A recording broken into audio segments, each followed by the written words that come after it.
Ujjivan small finance bank limited అన్నమాట. దీని యొక్క మార్కెట్ క్యాప్ వచ్చి 8,000 crores గా ఉంది. అలాగే ఇది 30 నుంచి 40 ఈ మధ్యలో ట్రేడ్ అవుతూ ఉందన్నమాట. ఇది ఎందుకు తీసుకున్నామంటే ఇది స్మాల్ ఫైనాన్స్ అలాగే మైక్రో ఫైనాన్స్ మరియు అండర్ సెగ్మెంట్ల పైన ఇది ఎక్కువ దృష్టి సారిస్తుంది. అలాగే ఫైనాన్షియల్ ఇయర్ 2024 లో బలమైన ROE ROCE కూడా ఉన్నాయన్నమాట. ఈ ROE ROCE అనేది ఈ స్టాక్ యొక్క ఆర్థిక పరిస్థితిని, అంటే ఏ స్టాక్స్ అయినా సరే ఈ ఆర్థిక పరిస్థితిని ఇవి సూచిస్తా ఉంటాయి అన్నమాట.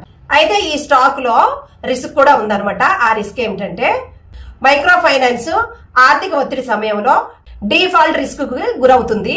అలాగే పోటీతత్వము ఒత్తిడి ఈ స్టాక్ పై ప్రభావం చూపించవచ్చు అనమాట. అవుట్లుక్ ఏంటంటే మన దేశంలో స్మాల్ ఫైనాన్స్ కంపెనీస్ కి ఎక్కువ డిమాండ్ ఉందన్నమాట.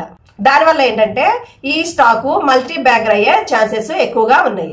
ఈ ఉజ్జీవన్ స్మాల్ ఫైనాన్స్ లిమిటెడ్ లో మ్యూచువల్ ఫండ్స్ వారు 9.14 కోట్ల షేర్స్ ని కొనుగోలు చేయడం జరిగిందనమాట. అంటే దీని విలువ ఎంతంటే 379.68 కోట్ల రూపాయలని ఇన్వెస్ట్ చేయడం జరిగిందనమాట. అంతకు ముందు 0.04% మాత్రమే ఇందులో వీళ్ళ యొక్క వాటా ఉండేది. ఇప్పుడు 4.06% పెంచుకున్నారనమాట.